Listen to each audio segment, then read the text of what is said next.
యెహెజ్కేలు గ్రంథం 34వ అధ్యాయము 13 నుంచి 16 వచనాలు. 34వ అధ్యాయం 13 నుంచి 16 వచనములు. బ్రదర్ ఇక్కడికి రా, మైక్ ఇస్తా, ఇక్కడికి రా బ్రదర్. నువ్వు చెప్పేది కరెక్టే ఉంది, పెద్దగా చెప్పు, వాళ్ళ చెవుల్లో ఊరు శంఖం చెప్పా. అయ్యగారు ఇప్పుడు మనకు వాక్యం చెప్పిన విషయం ఏమన్నదంటే, దేవుని దృష్టిలో అందరూ సమానులే, ఎక్కువ తక్కువ కులం అనేది పుట్టుకతో వచ్చింది, మన సాగుతో ఇక్కడనే ఉంటుంది, కానీ ఆడవాళ్ళు మగవాళ్ళే కులం అని అర్థమైంది. ఆమె ఇప్పుడు మీకేమర్థమైంది? మరి అంత ఈజీగా నేను వాక్యం ఇస్తే భేదాలు పెట్టుకుని కొట్టుకొని చస్తారు ఎందుకండి? కులమని చెప్పి కుళ్ళు చస్తారు, మతమని చెప్పి మురిగి చస్తారు. ఎందుకు చస్తారు అట్లా? కవిత్వం వెట్టుకుని రాశారు నేను అల్లాడు. అలా కాదు, మానవులందరూ సమానమే, ఆడవారు మగవారు అని ఒక విభజన మాత్రమే చెప్పాను. నీ కులం ఏంటి అంటే మగవారం అండి, నీ మతం ఏంటి అంటే ఏం చెప్తావు? క్రీస్తే నా మతం. ప్రైజ్ ది లార్డ్, హల్లెలూయా. 13వ వచనం చదువుదామండి. ఆయా దేశములలో నుండి వాటిని సమకూర్చి వాటి స్వదేశంలోనికి వాటిని తెచ్చి పర్వతముల మీదను వాగుల యొద్దను దేశమందున్న సకలమైన కాపురపు స్థలములందును వాటిని మేపెదను.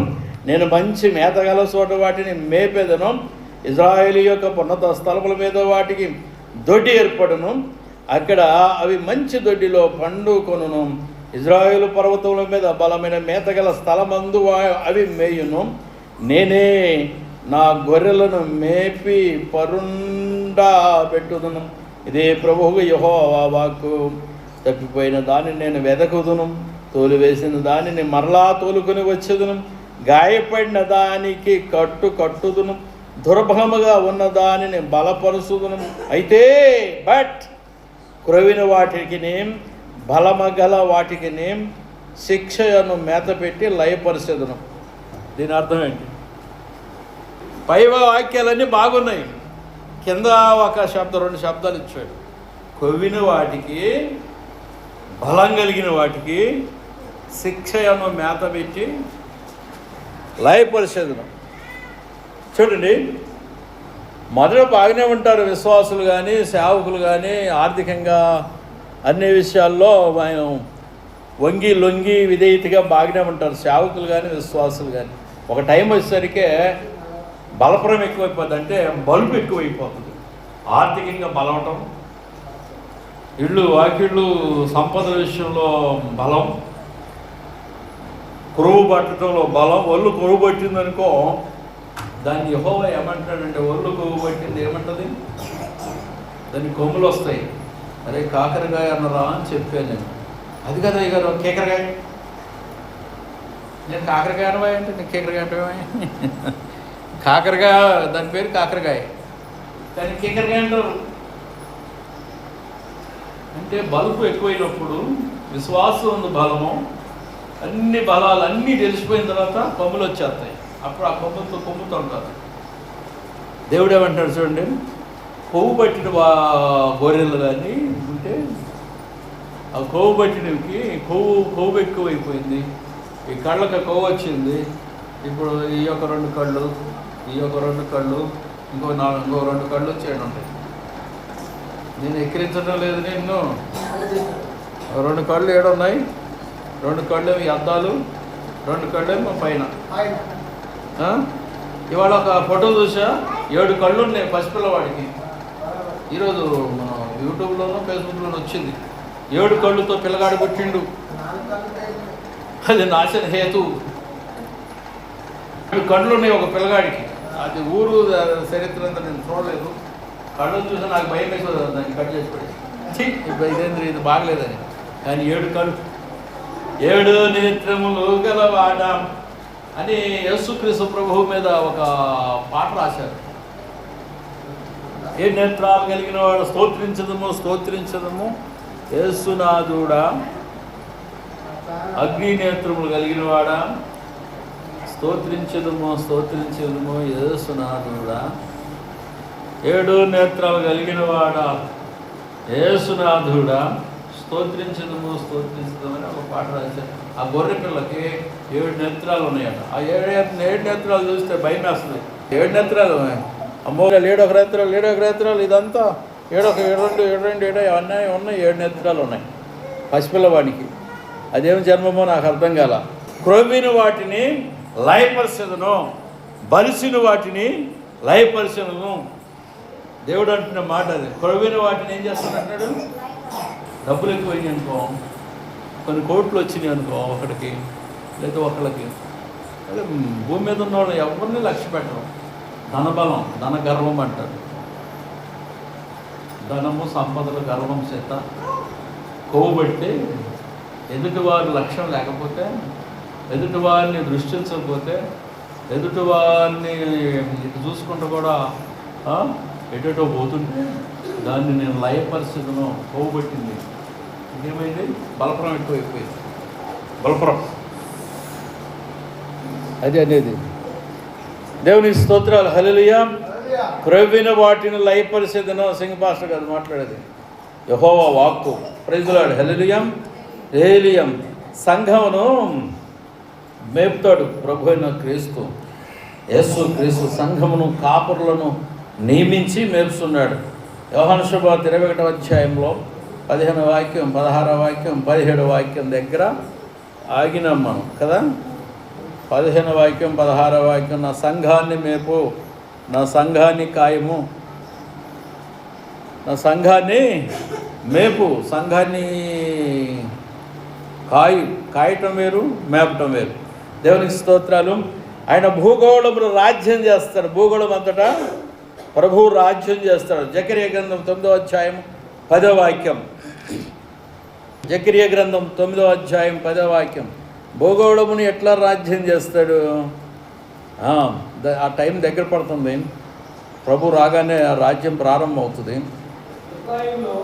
రథములు ఉండకుండా నేను చేసేదను, యెరూషలేములో గుర్రములు లేకుండా చేసేదను, యుద్ధపు విల్లు లేకుండా పోవును, నీ రాజు సమాధానత అన్యజనులకు తెలియజేయును.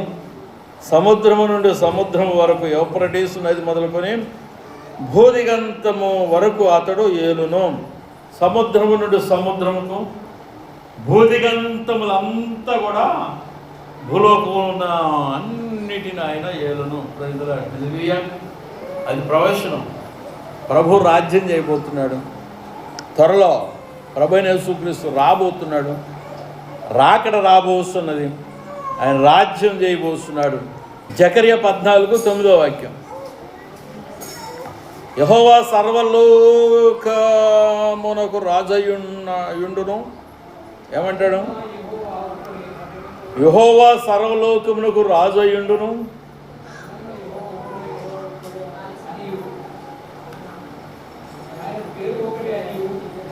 హల్లెలూయా. సర్వలోకమునకు రాజయుండును.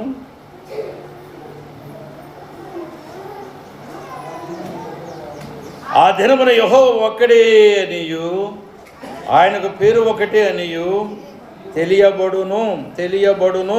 ఆమేన్. ఆయనకు పేరు ఒకటే. నేనేం చెప్పాను ఇంతకుముందు? ఓ అన్న, తర్వాత హూ ఓయం ఓం అన్న, తర్వాత ఎల్ అన్న, తర్వాత ఎల్ అంటే సర్వశక్తి గల దేవుడు. ఎల్ అంటే సర్వశక్తి కలిగిన దేవుడు. దీన్ని ఓయం ఓం అని ఎలేలు అన్నాను. ఆయనకు పేరు ఒకటే. Praise the lord. హల్లెలూయా. భాషల్లో తారుమారైంది. భాషల యొక్క సబ్జెక్టులు అనేవి అలాగున్నాయి. ఏం చేద్దాం? ఇలేలోం సర్వోన్నతుడగు దేవుడు అని రాసింది. సర్వోన్నతుడగు దేవుడు. ఆయనకి పేరు ఒకటనియు తెలియబడుతుంది. Praise the lord. హల్లెలూయా. ఆ దినమున యెహోవా ఒక్కడే అనియు, ఆయనకు పేరు ఒకటే అనియు తెలియబడును. యెహోవా ఒక్కడే అనియు, లేవు ఇంకేం లేవు, అన్నీ కొట్టివేయబడతాయి. యెహోవా ఒక్కడే అనియు, ఆయనకు పేరు ఒక్కటనియు లోకమంతా తెలుసుకుంటారు. Praise the lord. హల్లెలూయా. అయితే మలాకీలో 1వ అధ్యాయము 11వ వాక్యంలో తూర్పు దిశ మొదలుకొని పడమర దిశ వరకు అన్య జనులు నా నామము ఘనముగా ఎంచబడును. ప్రైజ్ ది లార్డ్, హల్లెలూయా. తూర్పు దిశ మొదలుకొని పడమటి వరకు నా నామము ఘనముగా ఎంచబడును. ఎవరిలోనంటే అన్య జనులలో. ఇప్పుడు ప్రభుని గురించి చీఫ్ మినిస్టర్లు, ప్రైమ్ మినిస్టర్లు, రాష్ట్రపతులతో సహా పొగుడుతున్నారు. ఈ మధ్య ప్రభునామాన్ని పొగుడుతున్నారు. ఇంతకుముందు అట్లా చేయకుండా వాళ్ళు. నా నామం ఘనంగా ఎంచబడుతుంది, సకల స్థలములలో ధూపమును పవిత్రమైన అర్పణయును అర్పింపబడును. అన్య జనులలో నా నామము ఘనముగా ఎంచబడినని సైన్యములకు అధిపతి యెహోవా సెలవిచ్చుచున్నాడు. ఏమంటాడు? సకల జనములో నా నామము ఘనముగా ఎంచబడుతుందని యెహోవా సెలవిస్తున్నాడు. యెహోవా జా అంటే యెహోవా, జా జేహెచ్ జా యెహోవా అనండి. ఈ పేరు ఒక్కటే సర్వలోకములో ప్రసిద్ధమైనది. ప్రైజ్ ది లార్డ్, హల్లెలూయా. తర్వాత ఆయన సమాధానకరుడు. యెషయా గ్రంథం 2వ అధ్యాయం 4వ వాక్యం సమాధానకరుడు. తర్వాత 11వ అధ్యాయం 6 నుంచి 9వ వాక్యం. హోషేయలో 2వ అధ్యాయం 18వ వాక్యంలో, హోషేయ 2వ అధ్యాయము 18వ వాక్యంలో ఏమంటున్నాడు? 18లో ఆ దినమున నేను నా జనుల పక్షముగా భూజంతువులతోను ఆకాశ పక్షులతోను నేలను ప్రాకు జంతువులతోను నిబంధన చేయుదును. విల్లును ఖడ్గమును యుద్ధమును దేశములో ఉండకుండా మాన్పించి వారిని నిర్భయముగా నివసింపజేయుదును. నిర్భయంగా ఇజ్రాయేలు వారు జీవిస్తారు, సర్వలోకం కూడా శాంతిగా జీవిస్తుందని చెప్పబడుతుంది. దేవునికి స్తోత్రాలు. ఈ ప్రవచనాలు, వాక్యాలు, ప్రవచనాలు దేవునికి స్తోత్రములు. ఆయన రక్షకుడు. ఇంకా ఆయన పరిశుద్ధ పర్వతము ఒకటి ఉంది. యెహెజ్కేలు 28:14 నా పరిశుద్ధ పర్వతమందు ఏ మృగమును హాని చేయదో అంటాడు. మృగాలు హాని చేయవు. అక్కడ యెహెజ్కేలు 28:14 పరిశుద్ధ పర్వతం ఉంది. 28:14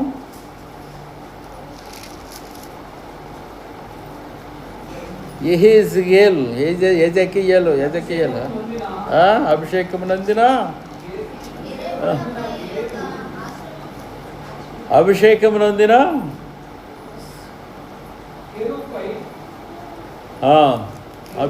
నందిన కెరూబుపై ఆశ్రయంగా ఉంటివి. అందుకే నేను నిన్ను నియమించాను.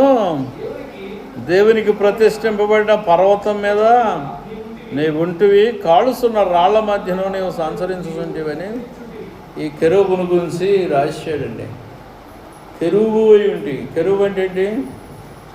2 కెరూబులు ఉన్నాయండి. కెరూబులు అంటే మీకు అర్థం కావాలంటే ఏంజిల్ ఆకారాలు, కానీ పక్షుల్లాగానే వస్తాయి. 2 కెరూబులు, ఇటో కెరూబు ఉంది, ఇటో కెరూబు ఉంది, కరుణాపీఠము ఉన్నది. ఆ కెరూబులు ఇట్లా ఎగురుతుంటాయి. మధ్యలో సింహాసనం ఉంటుంది, దేవుని సింహాసనము, యెహోవా సింహాసనము. ఆ కెరూబులు మోసుకొని పోతుంటాయి. పక్షుల్లాగా ఉన్నాయి ఆ కెరూబులు. పక్షులు కెరూబులు అనేది ఏంజిల్స్, అవి ఆర్చ్ ఏంజిల్స్ను. కానీ కెరూబులు అని ఇక్కడ పేరిచ్చాడు. కెరూబు 2 కెరూబుల మధ్య ఆసీనుడైన వాడు. Praise the Lord. ఆ కెరూబులు ఆయన మోయిస్తుండెను. ఇక్కడ నువ్వు కెరూబు అయి ఉంటివి. అభిషేకించబడిన కెరూబు. అర్థమయ్యే భాష పక్షి అని చెప్పవచ్చు. కెరూబు అంటే దేవదూతయే, కానీ పక్షి ఆకారంలో రెక్కలు ఉంటాయి కదా, గద్దలాగా, కానీ పక్షి ఆకారంలో కనపడుతుంది అది. దేవునికి స్తోత్రాలు. మన పరిశుద్ధ పర్వతం ఉంది. ఆ పరిశుద్ధ పర్వతం మందు ఏ మృగము కూడా హాని చేయదు. ఇది పరిశుద్ధ పర్వతము. యెషయా 4వ అధ్యాయం 3వ వచనం.